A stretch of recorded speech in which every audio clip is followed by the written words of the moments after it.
At 62, Eliza Walsh had $37, and children who didn't want her alive in their house. Her husband died and left debts.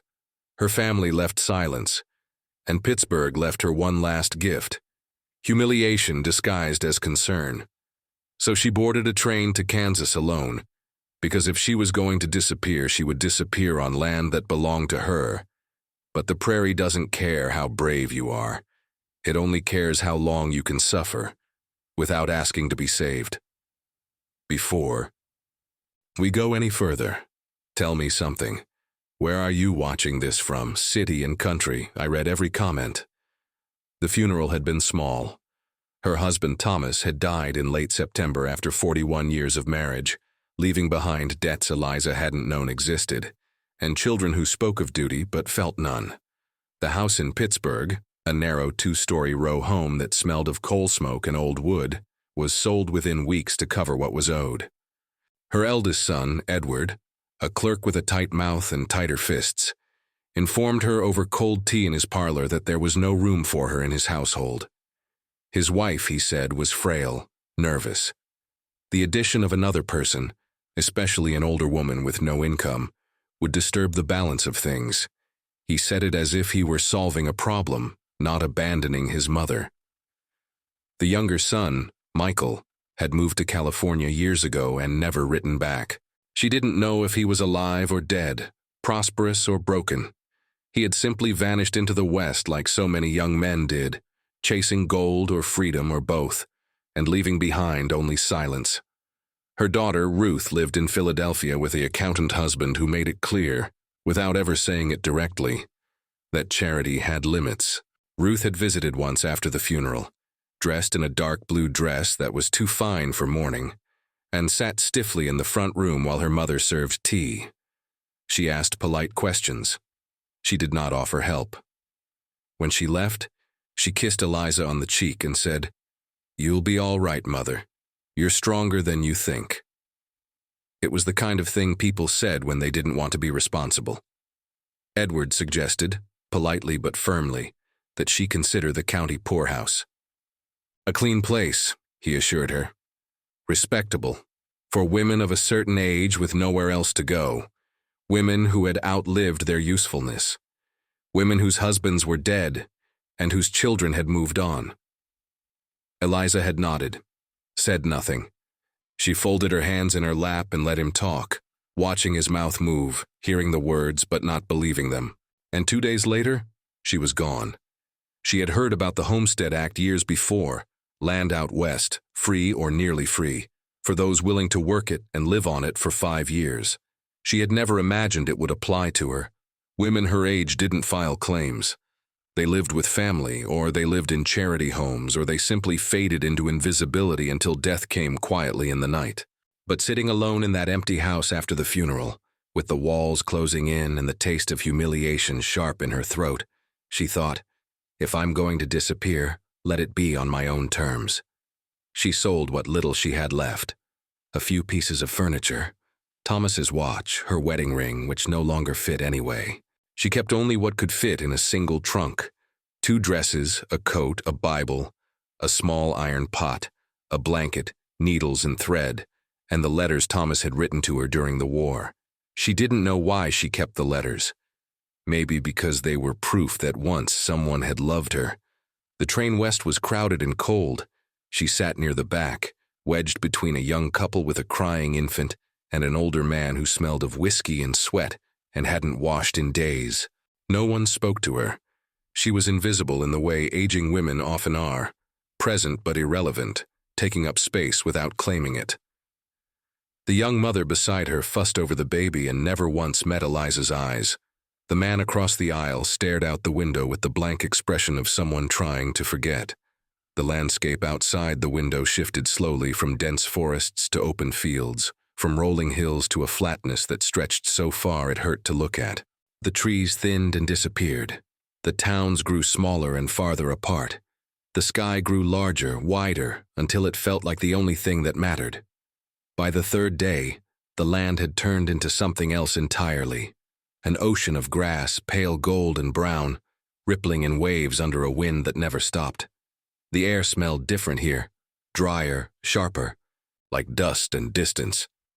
By the time the train reached Hays, Kansas, Eliza's back ached from sitting, her throat was dry from coal smoke, and her hands were stiff from cold. She stepped off onto a wooden platform that creaked underfoot, gripping her trunk with both hands, and looked around. Hays was smaller than she expected, a scatter of wooden buildings arranged along a wide dirt street, a land office with peeling paint, a general store with a faded sign, a church with a crooked steeple that looked like it had been built in a hurry and never fixed. The streets were rutted with wagon tracks and covered in a fine layer of grit that rose in small clouds whenever the wind blew. There were a few people moving about, men mostly in worn coats and hats pulled low. A woman in a gray dress hurried past with her head down, clutching a shawl around her shoulders. No one looked at Eliza. She stood there for a moment, feeling the wind push against her like something alive, and thought, "This is it. This is what starting over looks like." The land office was a small building near the center of town. Inside, it smelled of paper and tobacco. A man sat behind a desk, middle-aged, with thinning hair and ink-stained fingers. He looked up when she walked in, and his expression shifted from boredom to confusion to something close to amusement. "Help you?" he asked. "I'd like to file a claim," Eliza said. He blinked. "You filing for your husband?" "No, for myself." He leaned back in his chair, tapping a pencil against the desk, studying her the way someone might study a puzzle with missing pieces. "You filing alone?" he asked slowly. "Yes." "No husband? No son?" "No." He let out a low breath, shook his head slightly, and slid a piece of paper across the desk. "All right then," he said. "Filing fee is $14. You got that?" She nodded and counted out the bills carefully, placing them on the desk one by one. He watched her hands, then glanced back at her face. "Land available is 3 miles south of town," he said. "Quarter section, 160 acres, no water source on it, no structures, just prairie. You understand that?" "Yes. You'll need to build shelter, dig a well or haul water, break the sod if you want to plant, live on it for 5 years to prove up. You understand all that?" "Yes." He studied her for another long moment, then shrugged and pushed the paperwork forward. She signed her name carefully, the pen scratching across the page. Eliza Walsh, homesteader. He folded the paper, stamped it without ceremony, and handed her a copy. "Good luck," he said, and it didn't sound like he meant it. She hired a man with a wagon to take her out to the claim. He was young, maybe 30, with sunburned skin and a face that gave nothing away. He didn't ask questions, just loaded her trunk into the back, clicked his tongue at the horses, and drove south in silence. The ride took nearly an hour. The road, if it could be called that, was little more than 2 faint tracks carved into the grass. The wagon jolted and creaked over uneven ground. Eliza held onto the side and said nothing. The land, when they finally reached it, looked like every other piece of land around it. Flat, endless, golden-brown grass swaying in waves under a sky so blue it felt like falling. There were no markers, no boundaries she could see, just an invisible line drawn on a map somewhere in a government office, and the word of a stranger that this piece of earth was now hers. The man unloaded her trunk without a word, tipped his hat, and climbed back onto the wagon. He turned the horses around and drove away, and within minutes he was a small shape on the horizon, and then he was gone. And Eliza stood there alone, 62 years old, on land that belonged to her and no one else, with the wind in her face and the late afternoon sun sinking low and red on the horizon. She didn't cry. She had learned long ago that crying changed nothing. Instead, she opened her trunk, pulled out a wool blanket, and wrapped it around her shoulders. The temperature was already dropping. By nightfall it would be cold. She had no shelter, no fire, no water nearby that she knew of. But she had this, a piece of earth that no one could take from her unless she gave up. And giving up, she had decided, was no longer an option. The first night, Eliza slept on the ground wrapped in her blanket with her trunk as a pillow. The cold came up through the earth and settled into her bones. She could hear the grass moving in the wind, a constant whisper that never stopped. And above her, the stars were so bright and so many that they felt like a weight pressing down. She had never seen a sky like that. In Pittsburgh, the smoke from the factories turned the night gray. Here, there was nothing between her and the universe. It was beautiful, and it was terrifying. She woke before dawn, stiff and sore, her back aching in a way that made standing difficult. Her breath came out in pale clouds. The horizon was starting to pale in the east, a thin line of silver light that bled slowly into the darkness. She stood, folded the blanket, and looked around at the land that was now hers. There was nothing. Just grass, just wind, just sky. She would need shelter, water, fire, food, and she would need all of it soon. By mid-morning, she had walked back into town, 3 miles on foot, into the wind, with her coat pulled tight and her hands shoved deep into her pockets. Her legs ached. Her knees protested with every step. But she kept moving. At the general store, she bought what she could afford: a small sack of flour, a tin of lard, salt, a box of matches, a coil of rope, a tarp, and a spade. The storekeeper, a heavy man with a thick mustache and suspicious eyes, tallied the cost slowly and watched her count out the money. He didn't ask questions, didn't offer advice, just took her payment and handed over the goods in silence. She asked him if he knew anyone who might help her build a sod house. He looked at her for a long moment, then shrugged. "Try Garrett. He does carpentry, charges fair, but he won't work for free." She found Garrett at a workshop near the edge of town, a wiry man in his 50s with calloused hands and a face weathered by sun and wind. She told him what she needed. He listened without expression, then named his price. $12 for labor, and she'd have to provide the sod herself. It was more than she wanted to spend, but she had no choice. "I'll do it," she said. He nodded. "I'll come out tomorrow. Have the sod cut and stacked by then if you can. Makes it faster." She didn't know how to cut sod, didn't know what tools she'd need or how deep to go or how to stack it. But she nodded anyway. "All right," she said. The next day, she learned. Cutting sod was brutal work. The prairie grass had roots that went down 2 feet or more, tangled and dense, woven together like iron mesh. She used the spade she'd bought, driving it into the earth with her boot, prying up long strips of grass and soil that were heavy as stone. Each piece weighed 30 pounds or more. Her hands blistered within the first hour. By midday, her back screamed. By afternoon, her arms shook so badly she could barely hold the spade. But she kept going. Garrett arrived the next morning with a wagon and a young man he didn't bother to introduce. They looked at the sod she'd managed to cut, a pathetic pile, uneven and poorly stacked, and said nothing. Garrett just nodded and got to work. They built the house in 2 days. It was small, 10 feet by 12. Walls made of stacked sod bricks, a roof of more sod laid over wooden poles Garrett had brought, and a single door frame with no door. There were no windows. The floor was dirt. The ceiling sagged in the middle and dripped when it rained. But it was shelter. Garrett collected his $12, tipped his hat, and left. And Eliza stood in the doorway of her sod house, looking out at the endless grass, and thought, "This is mine. This is what freedom looks like." It didn't look like much. The days that followed blurred together into a rhythm of work and exhaustion. She dug a shallow fire pit outside the house and learned to start a fire with dried grass and cow chips she collected from the prairie. She hauled water from a creek 1.5 miles away, carrying it in a borrowed bucket that rubbed her palms raw. She planted a small patch of turnips and potatoes using seed she'd bought in town, breaking the hard soil with her hands and the spade, planting each one carefully and covering it with dirt that felt like clay. The work never stopped. There was always something that needed doing. The roof needed patching, the fire needed tending, the water needed hauling, her clothes needed mending. Her body needed rest but never got enough. And through it all, she was alone. The silence was the hardest part. Not the work, not the cold, not the aching in her joints or the blisters on her hands.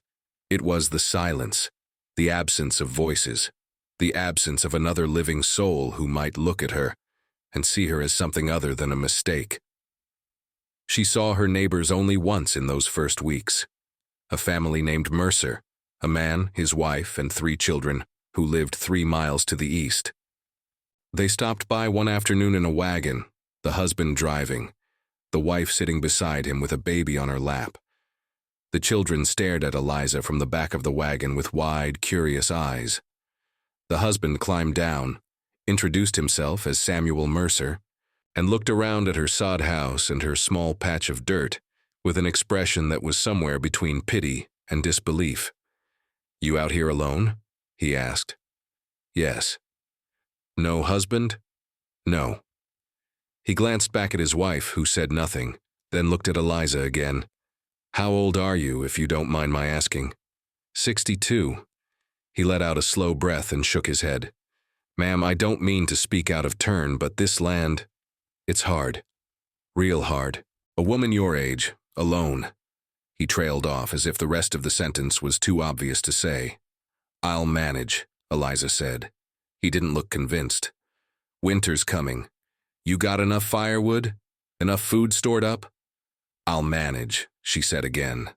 Mrs. Mercer leaned forward slightly and spoke for the first time, her voice soft but edged with something that might have been concern or might have been judgment. "There's a church in town, Reverend Calloway. Good man. He helps folks who need help." Eliza understood what she meant. Charity, pity, a place for women who couldn't take care of themselves. "Thank you," Eliza said, "but I'll be fine." Samuel Mercer nodded slowly, climbed back onto the wagon, and drove away without another word. And Eliza stood there watching them disappear into the distance, feeling the weight of their judgment settle onto her shoulders like a coat she couldn't take off. They thought she wouldn't last. They thought she was foolish. They thought she was a burden waiting to happen. Maybe they were right, but she wasn't going to prove them right without a fight. By late October, the temperature began to drop in earnest. The mornings came with frost that turned the grass white and made the ground hard as iron. The wind shifted, coming now from the north, colder and sharper, cutting through her coat like it wasn't there. She spent her days gathering fuel, dried grass, cow chips, anything that would burn, and stacking it near the house. She patched the gaps in the sod walls with mud and grass. She hung the tarp over the door frame to keep out the wind. And at night, she sat by the fire outside and ate thin soup made from turnips and flour, and tried not to think about how much harder it was going to get. The prairie didn't care who you used to be. It only cared what you could endure. And Eliza was beginning to understand that endurance had a cost no one had warned her about. By early November, the cold had settled in like something permanent. The frost no longer melted by midday. The creek where Eliza hauled water began to freeze at the edges, thin sheets of ice that cracked under her fingers when she dipped the bucket in. The sky turned gray and stayed that way for days at a time, low and heavy, pressing down on the land like a lid. She woke one morning to find the first snow. Not much, just a dusting, a thin white skin over the grass that disappeared by noon. But it was a warning. Winter was coming and it would not be kind. She had learned in those early weeks that survival on the prairie was not one large task, but 1,000 small ones, repeating endlessly, each one necessary, each one exhausting. Hauling water, gathering fuel, repairing the roof where it sagged, checking the food stores, mending clothes that wore through faster than she could fix them. Her hands, which had once been soft, were now cracked and rough. The skin split along the knuckles, stained with dirt that wouldn't wash out. Her body ached in ways she hadn't known were possible. Her knees throbbed when she stood. Her shoulders burned when she lifted the water bucket. Her back, which had troubled her for years, now sent sharp pains down her legs every time she bent over. There were mornings when she woke and couldn't move for several minutes, lying on the dirt floor of the sod house, staring up at the sagging ceiling, willing herself to get up. And every time she did, because stopping meant dying, and she wasn't ready for that yet. She had planted turnips and potatoes in late October, a desperate gamble against the coming winter. The soil had been hard, the season late, But she planted them anyway, covering each seed with her hands and whispering a prayer she wasn't sure she believed. By mid-November, small green shoots had appeared, fragile and pale, pushing up through the cold ground. It wasn't much, but it was something. She learned to make do with almost nothing. Flour and water became flatbread, cooked over the fire on a flat stone. Turnips boiled and creek water became soup. The lard she'd bought in town was saved for the coldest nights. A spoonful melted into the soup to make it last longer. She ate once a day, sometimes twice if she'd worked hard enough to justify it. Hunger became a constant companion, a hollow ache in her stomach that never quite went away. But hunger, she discovered, was something you could live with. Loneliness was harder. There were days when she didn't speak a single word aloud, days when the only sound was the wind and the crackling of the fire. She began talking to herself, just to hear a human voice. Small things, observations, reminders. Need more water tomorrow. Roof's leaking again. Hands are bad today. It helped. A little. But at night, lying on the dirt floor with her coat pulled over her like a blanket, she felt the silence press in from all sides, and she wondered if this was what madness felt like. Not loud, not violent, just empty. She thought about Thomas sometimes, wondered what he would have said if he could see her now. He had been a practical man, not given to grand gestures or sentiment. He would have told her this was foolish, that a woman her age had no business out here alone, that she should go back, swallow her pride, and accept whatever charity was offered. But Thomas was dead, and his practicality had left her with nothing but debts and children who saw her as a burden. So she stayed. In mid-November, the first real storm came. She saw it building on the horizon in the early afternoon, a dark wall of clouds moving fast from the northwest, swallowing the sky. The temperature dropped 10 degrees in an hour. The wind picked up, howling across the prairie, bending the grass flat. She hurried to bring everything inside, the water bucket, the spade, the few pieces of firewood she'd managed to gather. She pulled the tarp down over the doorframe and weighted it with stones. Then she sat inside the sod house, in the dim half-light, and waited. The storm hit just after dark. Snow came in thick, driving sheets, so dense she couldn't see 5 feet beyond the door. The wind screamed. The walls of the sod house groaned and shifted. Cold air seeped through every crack, every gap in the sod, turning the inside of the house into a frozen cave. She wrapped herself in both her blanket and her coat, and sat with her back against the wall, shivering, listening to the storm rage outside. It lasted 2 days. When it finally stopped, the world was white. Snow had piled up against the north wall of the house, nearly to the roof. Drifts 3 feet high covered the prairie. The sky was clear again, hard and blue, and the cold was so sharp it hurt to breathe. Eliza pushed the tarp aside and stepped out into the snow. Her boots sank deep. Her breath came in short, painful gasps. She looked around at the transformed landscape and felt, for the first time since arriving, a flicker of real fear. This was just the beginning. Winter would get worse. The snow would get deeper. The cold would get sharper.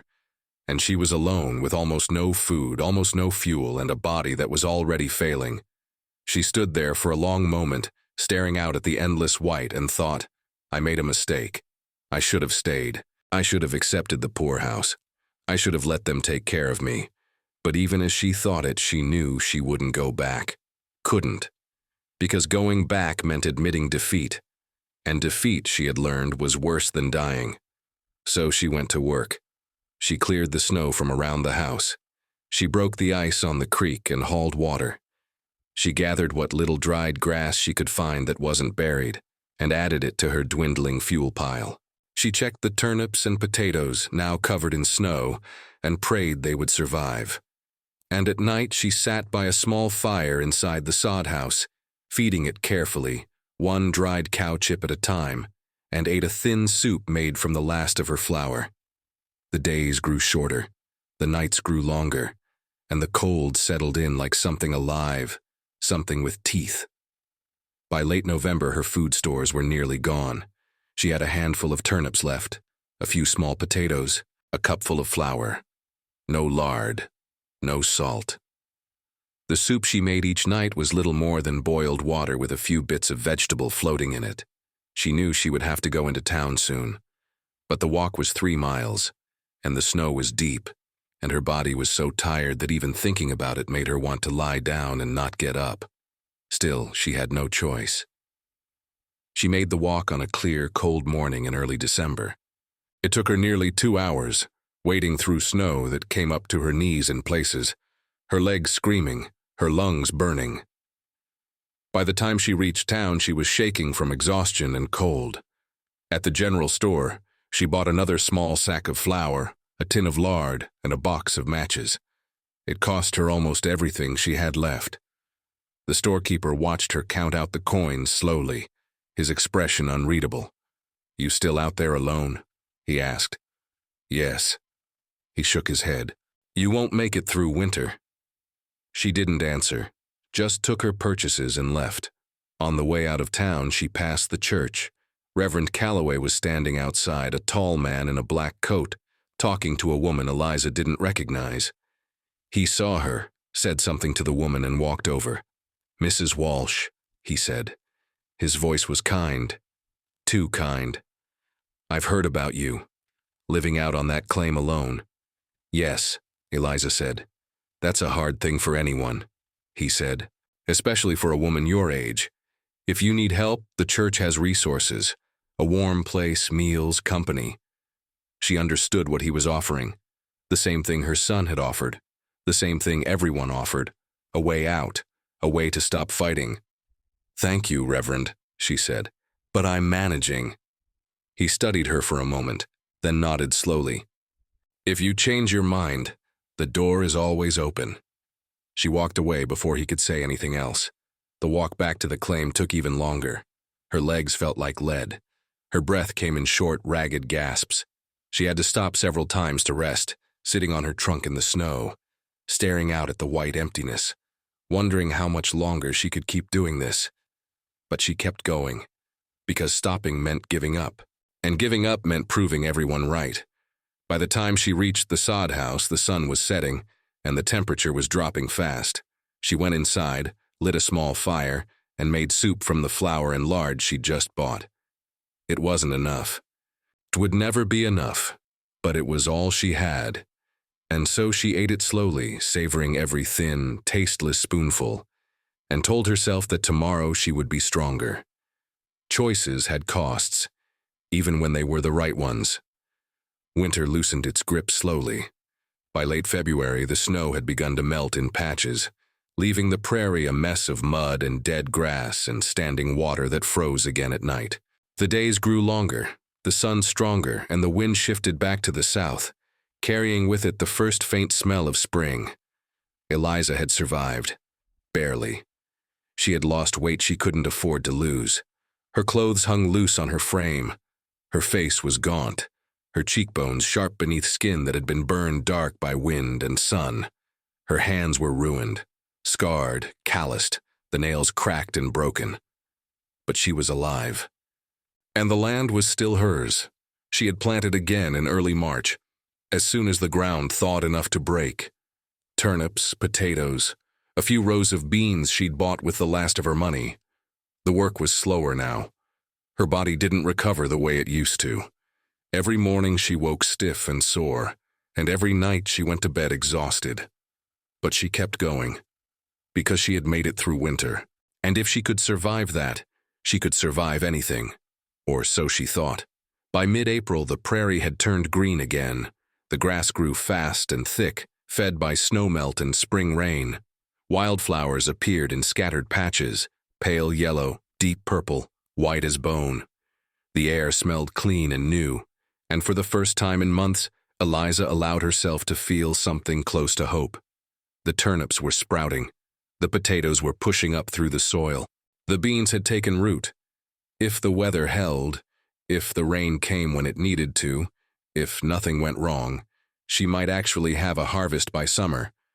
She might actually make it. The Mercers stopped by again in late April. Samuel and his wife Ruth and the 3 children. They came in the wagon, and this time Samuel climbed down with a sack of flour in his hands. "Brought you this," he said, setting it on the ground near the door of the sod house. "Figured you might need it." Eliza looked at the sack, then at him. "I can't pay you for it." "Didn't ask you to," he said. "It's a gift." She didn't know what to say. Charity still felt like pity, but she was too tired to refuse. "Thank you," she said quietly.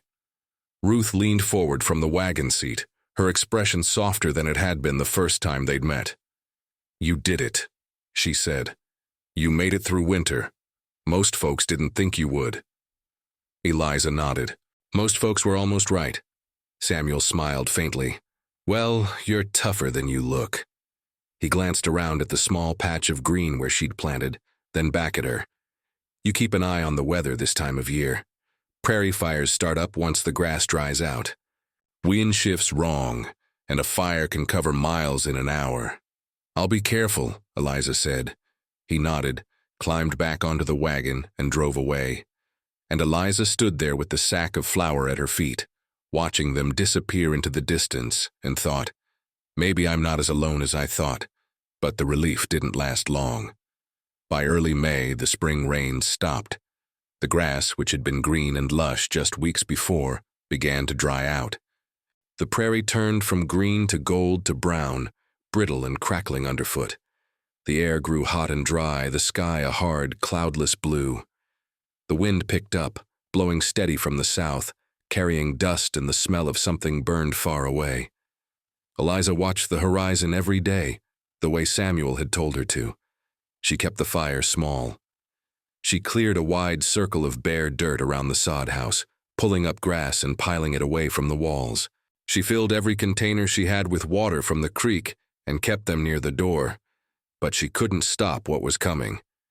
It started on a Sunday afternoon in mid-May.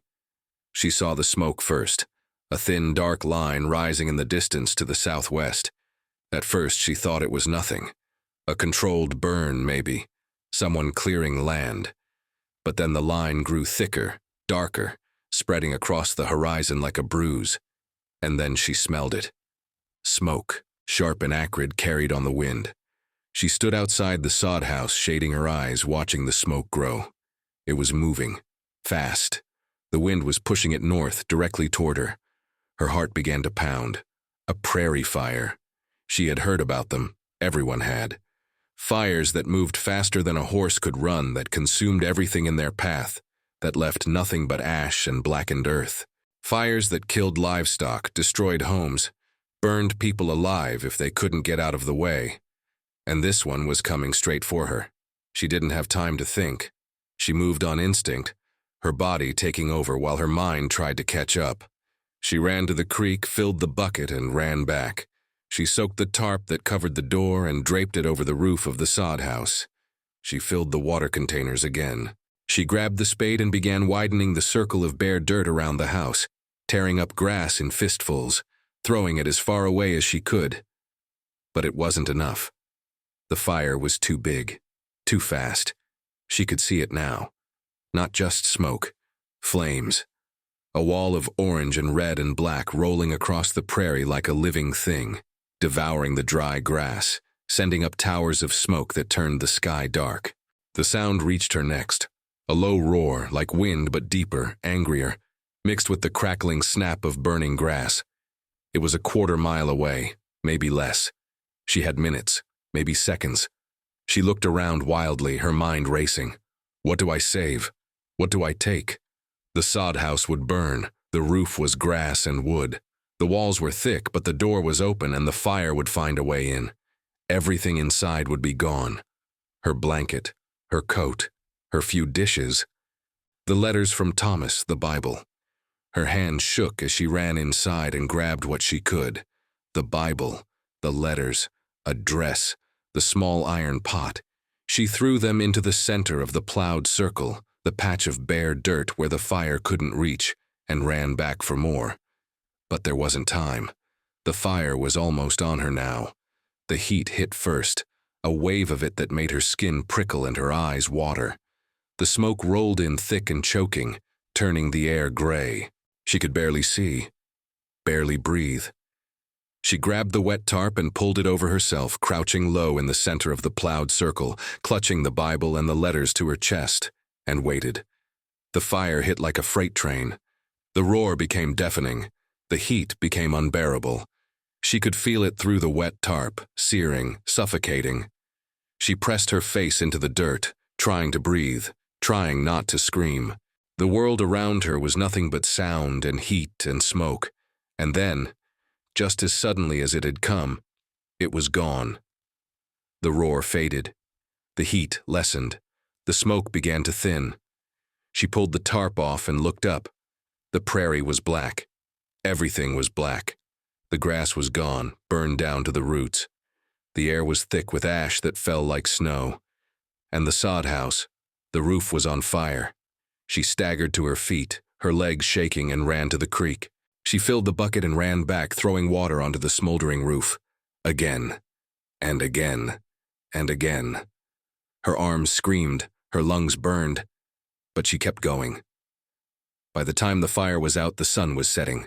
The sky was red and orange, streaked with smoke. The prairie was silent except for the wind, which now carried the smell of ash instead of grass. Eliza stood in front of the sod house, the bucket still in her hands, and looked at what was left. The roof was half gone. The door frame was charred. The walls were cracked and blackened. Inside, everything she hadn't saved was destroyed. The blanket, the coat, the flour, the pot, all of it gone. She dropped the bucket and sank to her knees in the ash. For a long time, she didn't move, didn't cry, didn't think. She just knelt there in the blackened earth and stared at the ruins of everything she'd built, and she thought, this is what starting over costs. This is the price. She could leave. She could walk into town, find Reverend Calloway, and accept his offer. A warm place, meals, company, an end to the struggle. No one would blame her, not after this. But as she knelt there, holding the Bible and the letters, the only things she'd managed to save, she realized something. Leaving now would mean the fire had won. The land had won. Everyone who said she couldn't do this had won, and she wasn't ready to give them that. She stood slowly, her knees aching, her hands shaking, and looked out at the blackened prairie. The land was scarred. So was she. But scars didn't mean death. They meant survival. And if the land could survive, so could she. The days after the fire were the hardest Eliza had ever known. Harder than the winter. Harder than the loneliness. Harder than the work that never ended. Because now she had to rebuild from almost nothing, and her body was breaking down in ways that frightened her. The morning after the fire, she woke on the ground outside the sod house, curled up on the bare earth with the Bible clutched to her chest and ash in her hair. Her throat was raw from smoke. Her hands were blistered from carrying water. Her lungs ached with every breath. She stood slowly, every joint protesting, and looked at what remained. The sod house was still standing, but barely. The roof had collapsed on one side, leaving a gaping hole that exposed the interior to the sky. The walls were cracked, blackened, unstable. The door frame was charred through. Inside, everything was ash and ruin. The smell of smoke clung to everything, thick and choking. Her small garden, the turnips, the potatoes, the beans she'd planted with such hope just weeks before, was gone, burned to nothing. The ground was black and hard, baked by the fire into something like clay. She had no food, no blanket, no coat, no tools except the spade, which had survived only because she'd left it outside. No money. No way to buy more supplies, and winter would come again in 6 months. She stood there for a long time, staring at the wreckage, and felt the weight of it settle onto her shoulders like a yoke. This was the moment when she had to decide. Go back, or stay, give up, or fight. She thought about her children, Edward with his tight mouth and colder heart, Ruth with her polite distance, Michael lost somewhere in California, if he was even still alive. None of them would take her in now. None of them had wanted her before the fire. They certainly wouldn't want her now, broken and burned and poorer than ever. The poorhouse then. That was the only option. A bed. Meals. A roof that didn't collapse. Other women her age waiting quietly to die. It would be easy. So easy. Just walk into town, find Reverend Calloway, say the words, "I can't do this anymore," and it would be over. But even as she thought it, she felt something harden inside her, something stubborn and angry and fierce. She had survived 62 years. She had buried a husband. She had raised children who abandoned her. She had crossed half the country alone. She had survived a winter that should have killed her. She had walked through fire, and she was still standing. Leaving now would mean all of that, all of the pain, all of the struggle, all of the humiliation, had been for nothing, and she would not let it be for nothing. So she stayed. She started with the roof. She pulled down what remained of the burned grass and wood, working slowly, carefully, her hands shaking. Then she walked to the creek, cut fresh sod with the spade, and hauled it back piece by piece. Each block weighed 30 pounds or more. Her back screamed. Her knees buckled. But she kept going. It took her 4 days to patch the roof. 4 days of work so exhausting that at night she collapsed on the ground and didn't move until dawn. But when it was done, the sod house had a roof again. It sagged. It leaked. But it was shelter. Next, she replanted. The ground was hard and black, but she broke it open with the spade inch by inch until she had a small patch of turned soil. She had no seed, no money to buy seed. So she walked into town and asked the storekeeper if he would extend credit. He looked at her for a long time, at her burned hands and ash-stained dress and hollow eyes, and shook his head. "Can't do that," he said. "Too much risk."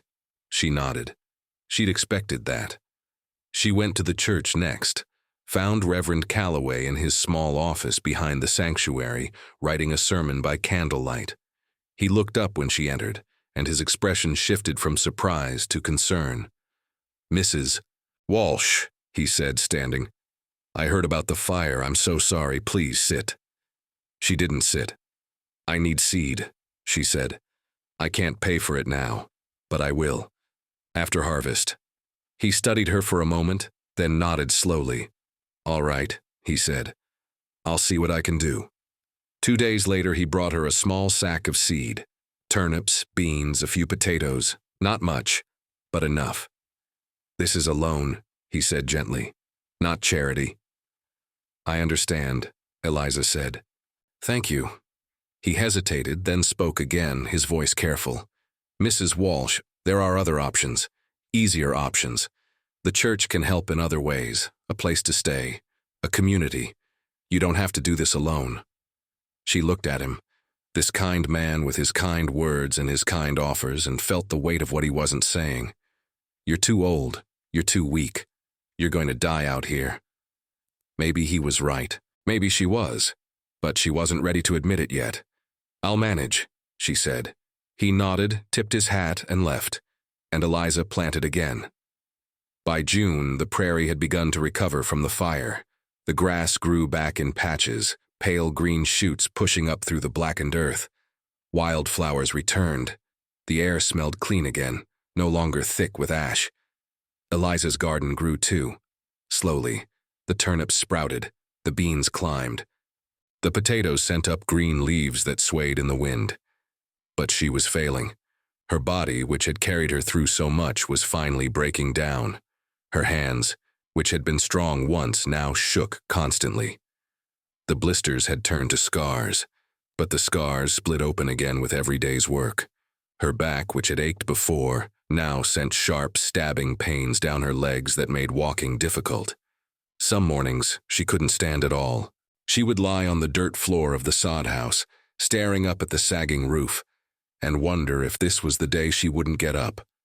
But every time, she did, because stopping meant dying, and she wasn't ready. The Mercers came by again in early July. Samuel and Ruth and the children. They brought flour, salt, and a jar of preserves. Ruth climbed down from the wagon this time and walked over to Eliza, who was sitting outside the sod house, resting in the shade. Ruth looked at her, really looked at her, and her face went pale. "My God," she said quietly, "you're starving."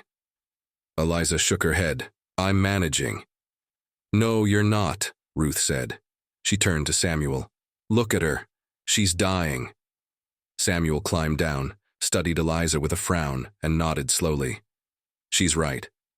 You need help." "I'm fine," Eliza said. "You're not fine," Ruth said, her voice sharper now. "Your skin and bones, your hands are ruined. You can barely stand. This isn't bravery, Mrs. Walsh. This is suicide." Eliza looked away. "I don't have anywhere else to go." Ruth was quiet for a moment, then crouched down beside her. "Yes, you do," she said softly. "The church, the poorhouse, even our home, if it came to that. You have options. You don't have to kill yourself out here just to prove a point." "It's not about proving a point," Eliza said, her voice barely above a whisper. "It's about, I can't go back. If I go back, it means they were right. It means I was wrong. It means everything I did, leaving, fighting, surviving. It means it was all for nothing." Ruth reached out and took Eliza's scarred hand in hers. "It's not for nothing," she said. "You survived. That's enough. You don't have to destroy yourself to prove you're strong." Eliza felt something crack inside her. The tears came then, hot and sudden, spilling down her cheeks before she could stop them. She tried to pull her hand away, but Ruth held on. "I'm so tired," Eliza whispered. "I'm so tired, and I don't know if I can keep doing this." "Then don't," Ruth said gently.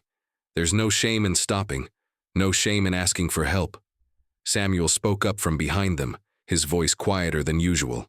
"She's right. You've done more than most could. More than most would even try, but you don't have to die proving it." Eliza wiped her eyes with the back of her hand and looked out at the prairie, the blackened earth slowly turning green again, the small patch of garden she'd replanted, the sod house with its crooked roof and cracked walls. She had built this. She had survived this. But Ruth was right. She was dying. Slowly. Her body couldn't take much more. And yet, she thought about what it would mean to leave, to walk into town, to knock on the door of the poorhouse and say, "I tried, I failed, I need help." It would be the end. Not just of the claim, but of the version of herself she'd fought so hard to become.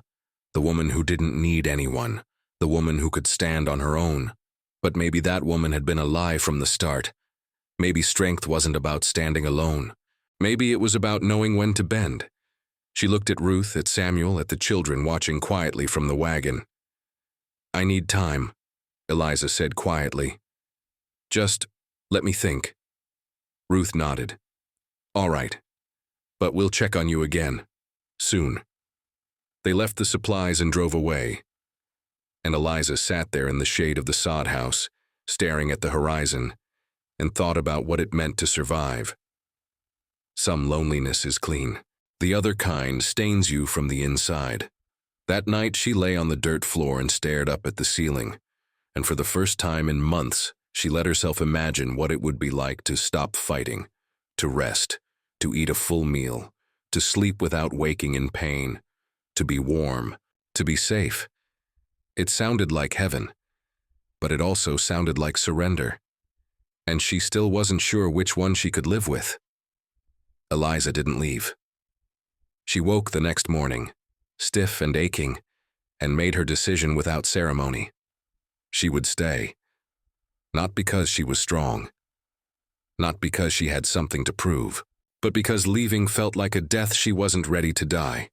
She stood outside the sod house in the cool morning air and looked out at the prairie, at the blackened earth slowly healing, at the sky stretched wide and blue above her, and she thought, if the land can come back from fire, so can I.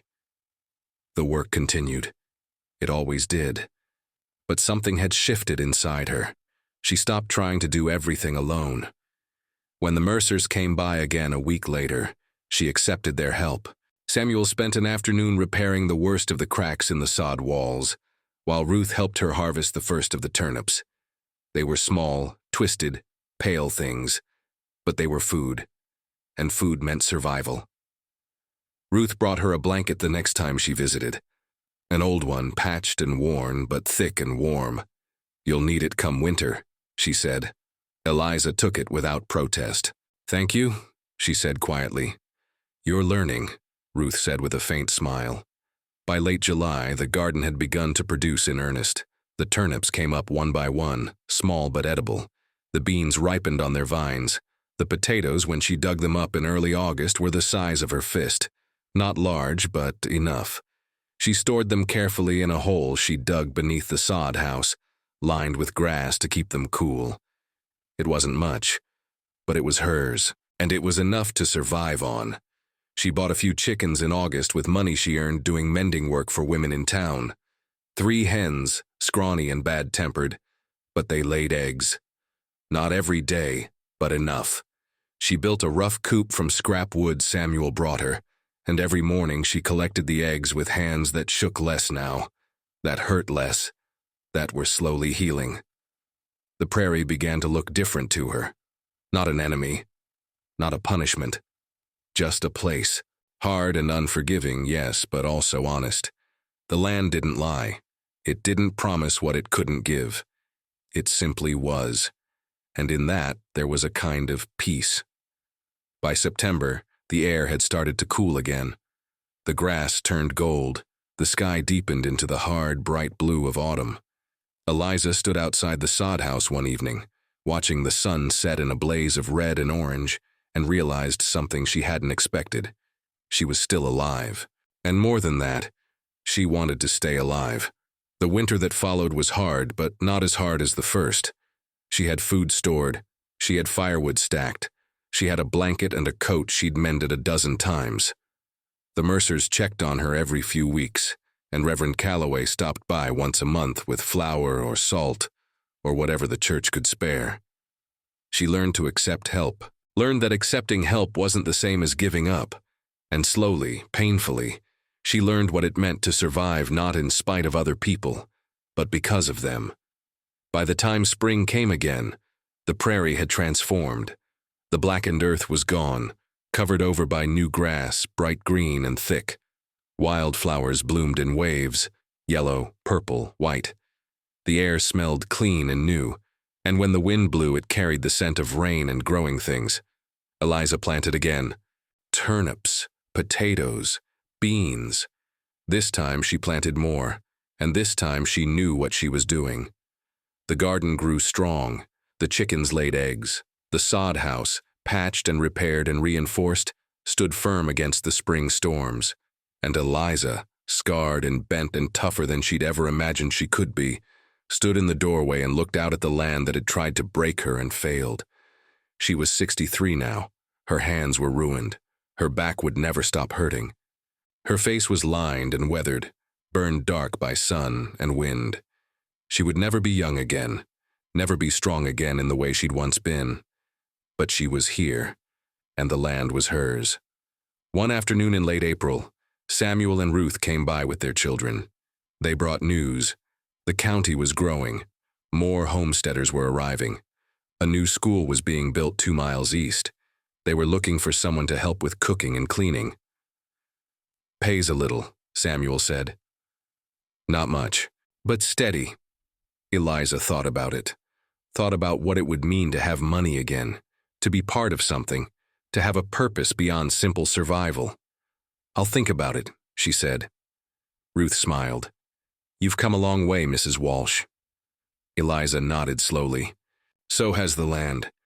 They left as the sun was setting, and Eliza stood outside the sod house watching the light fade, watching the sky turn from blue to gold to deep purple. She thought about the woman who had stepped off the train in Hayes 18 months ago. Frightened, alone, invisible, a woman everyone thought would fail. She had almost proven them right. But almost wasn't the same as actually. She had lost everything in the fire. And then she had built it back. Not the same, not perfect, but hers. The land was scarred. So was she. But scars didn't mean weakness. They meant endurance. They meant she had survived something that should have killed her. And that, she realized, was enough. She went inside, lit a small fire, and made soup from turnips and beans and an egg from one of the hens. She ate slowly, savoring it, and when she was done, she sat by the fire and opened the Bible she'd saved from the flames. She didn't read, just held it, felt the weight of it in her hands. Outside, the wind moved through the grass, that constant whisper she'd learned to live with. The prairie stretched out in all directions, vast and empty and full of nothing but sky. But it didn't feel empty anymore. It felt like home. The hardest part hadn't been the work. It hadn't been the fire or the cold or the hunger. It had been learning that freedom wasn't the same as independence, that surviving didn't mean doing it alone, that asking for help wasn't surrender. It was just another kind of strength. And maybe she thought that was the real lesson. Not that she could do everything on her own, but that she didn't have to. She sat there by the fire until it burned down to embers, and then she lay down on the dirt floor, wrapped in the patched blanket Ruth had given her, and closed her eyes. Tomorrow, she would plant more. Tomorrow, she would repair the chicken coop. Tomorrow, she would walk into town and talk to the people at the school. Tomorrow, she would keep living. Because that's what survival was. Not one grand gesture, not one perfect moment of triumph, just the quiet, stubborn choice to get up every morning and try again. The prairie didn't care who you used to be. It only cared what you could endure. And Eliza Walsh had endured. Scarred, bent, but unbroken, and still here. Have you ever had to choose between pride and survival? Between proving you were strong and admitting you needed help? Have you ever learned that the hardest kind of strength isn't standing alone, it's knowing when to reach out? Share your story in the comments. I read everyone.